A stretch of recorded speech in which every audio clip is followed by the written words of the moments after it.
So NASCAR has a lot of different ways that you can get yourself suspended from the sport, if that would be on-track things, off-track things, drivers getting arrested, and other things like that. So in today's video, we're going to be looking at some of the ways that drivers have done that, the examples of what that has happened, and what happened to the drivers after they got suspended. A lot of them actually got reinstated, and we'll be going over some of the reasons why. If it's something like they're getting arrested for something like that, I won't be going too deep into the reasons why they got arrested for obvious reasons. I don't want that kind of stuff on my channel, but this definitely should be an interesting one. There are a lot of notable drivers on this one that still race in the Cup Series today, and some champions of the NASCAR Cup Series on this list as well. So let's get straight into it. So the first driver on this list is, of course, everybody's favorite and one of the more recent ones, Austin Hill. So, of course, Austin Hill has raced in what is now the O'Reilly Series in NASCAR for like 4 or 5 years now, since 2022. He's been driving the 21 for RCR and back at Indianapolis Motor Speedway in 2025, which of course is last year.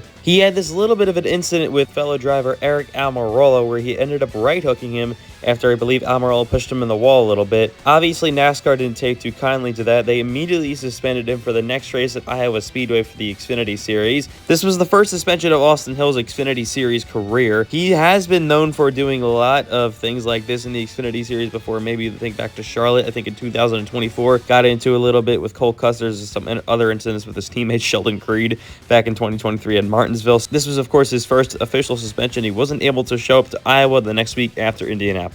The suspension was only one race, and he was back the next week after that. He still ended up making the Xfinity Series playoffs that year with 3 wins on the season, I believe, coming in. But he actually ended up losing all of his playoff points, because that's a rule now in NASCAR. If he gets suspended, he got a playoff waiver, ended up getting knocked out of the first round of the playoffs, and he would have made it to the round of 8 if he actually didn't get suspended. So this really affected his season long term, but he will be back, of course, for 2026 once again in the 21 car. The next driver on this list is a fan favorite now, but certainly had his fair share of issues during his NASCAR career. So Kurt Busch was suspended, I believe, for a little bit earlier in his career, back like 2012, had some issues back in 2004. But we're going to be focusing here on 2015. When he was, I believe, accused of doing something to his girlfriend. I'm not going to talk about it on this channel, but he was suspended by NASCAR indefinitely, first of all. This all happened right before the 2015 Daytona 500, where Kurt Busch was about to enter his second full-time season in the 41 car for Stewart-Haas Racing. He initially tried to appeal the suspension for the 2015 500, lost that, and Regan Smith ended up getting tapped to drive the race car. He drove for the first 3 races, but then I believe some things with that whole court case and whatever was going on there got cleared up, and Kurt Busch was actually unsuspended by NASCAR after those first 3 races. He returned at race number 4 of the season at Phoenix Raceway, in of course his number 41 car. So the suspension only lasted 3 races. It definitely could have been worse, and it definitely could have derailed his season a whole lot more. And once he came back, he actually ended up doing pretty well. He won 2 races at Richmond and Michigan, made the chase because he had a chase waiver granted to him, and overall finished 8th in points, which it could have been a lot worse considering how the season started with him having to miss the first 3 races of the year. So ultimately, the suspension, I guess, affected him a little bit, but not as much as it definitely could have been for Kurt Busch in 2015. So our next one on here is, of course, NASCAR's most popular driver, Chase Elliott. This is back in 2023, and 2023 started off okay for Chase Elliott until it was announced that he broke his fibula, or whatever the hell it was, and he had to miss a bunch of races starting at Las Vegas. They actually tapped Josh Berry to be in the car, and Berry actually ran pretty well in the 9 car, actually finished 2nd at Richmond for his best finish of the season. But of course, we're not here to talk about Chase Elliott's little accident that got him injured. We're here to talk about what happened after he actually came back to the Cup Series in 2023. His injury was completely healed up. And what he did was absolutely right hook and destroy Denny Hamlin in the Coca-Cola 600 at Charlotte right after he came back from injury, which, of course, NASCAR, again, didn't take too fondly of it. They ended up suspending him for the following week at Gateway, which, of course, after he missed all those races for injury, you're still in a terrible spot for the playoffs. Missing another race because of suspension definitely didn't help his season whatsoever. I was actually at this race in person, and I saw it happen live, and all that Denny Hamlin did was run Elliott in the wall a little bit. Elliott, just not sure what he was doing, completely right hooks him and destroyed Denny Hamlin's car down the front straightaway, also destroyed his car in the process, and ended up getting himself suspended for another race. Corey LaJoie actually filled in the next week at Gateway because Josh Berry was in Portland for the Xfinity race that week, and Corey really didn't run too good. He actually, of course, was a full-time driver anyways in the Cup Series then, driving the 7 for Spire Motorsports, which gave Carson Hocevar his first Cup Series start, so it was a whole domino effect. multiple drivers switched places in the Cup Series that week just because of Chase Elliott's little right hook that he had, just do for no reason. And then after Chase was finally done missing races that season, he came back and really didn't run so well, missed the playoffs that year. His best run, I think, was at the Charlotte Roval, but he was out of the playoffs anyways.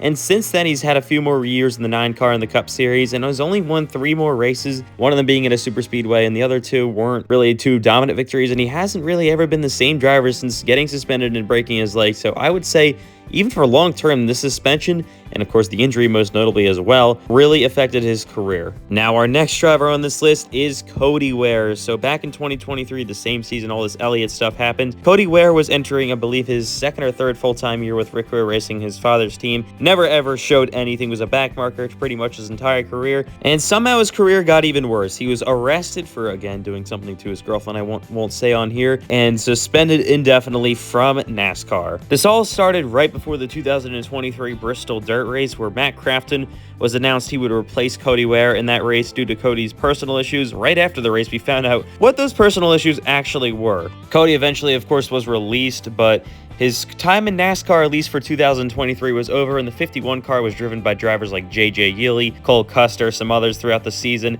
and never really had a full good rotating driver list for Ware Racing after Cody Ware, of course, was suspended from NASCAR. He was eventually reinstated back at the end of 2023 when some of the allegations actually got proved wrong, and he actually ended up getting a second chance back middle of 2024. I believe his first race came back in the 15 car at Indianapolis Motor Speedway. He ended up running 9 more races in 2024 for, of course, his father's team, Ware Racing, and then in 2025 it was announced that he would be full-time back again in the Cup Series. And that leads us to the present day, where he's still racing full-time in Cup and doing basically the same exact things that he did before he was suspended, other than crashing now a lot less, which is definitely a good thing. He gets maybe an occasional good finish at Daytona or Talladega, but nothing has really changed after that for Cody Ware's career. Our next driver on this list is Bubba Wallace. So back in 2022, Bubba was in his 2nd full-time year for 2311. It was a weird year for the whole team because Kurt Busch was injured. They switched Bubba Wallace, and then what was Ty Gibbs, who was filling in for Kurt Busch.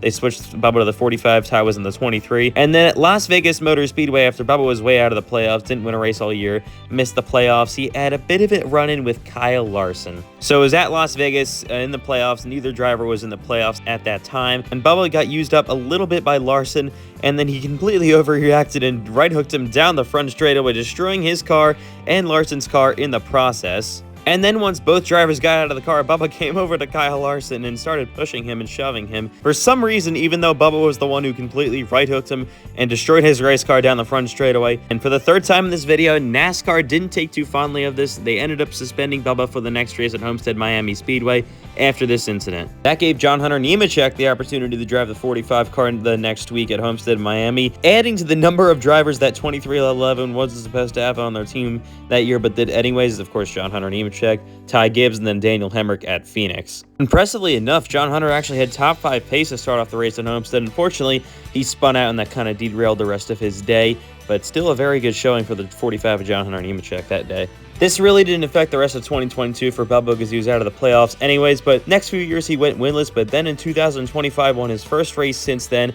The Indianapolis Brickyard 400 made the playoffs and has ran pretty well ever since, so the suspension really didn't affect him too much. Maybe honestly improved his performance a little bit after that because he kept on making the playoffs. So the last one on this list might just be the most infamous. So of course in 2020, you all know what happened in NASCAR that year. They ran the first 4 races fine, but then of course the nice virus that came through and shut down the season for a few months. Kyle Larson was a full-time driver that season for Chip Ganassi Racing, coming off a 2019 year that saw him a round of 8 performance and 1 win. Actually started off the year pretty well. I believe he was top 5 in points, didn't have a win, but after Phoenix, which was the final race before the whole thing, and once NASCAR was put on pause, iRacing became the new NASCAR. And Kyle Larson, I think it was hosted by Parker Kligerman or someone like that, was in a NASCAR event at the Monza Oval, and might have said a little bit of something. Now, for obvious reasons, I'm not gonna play it, but if you've seen this picture before, you know what I'm talking about. And he didn't know he was on real iRacing voice chat where there were multiple people streaming with voice chat on.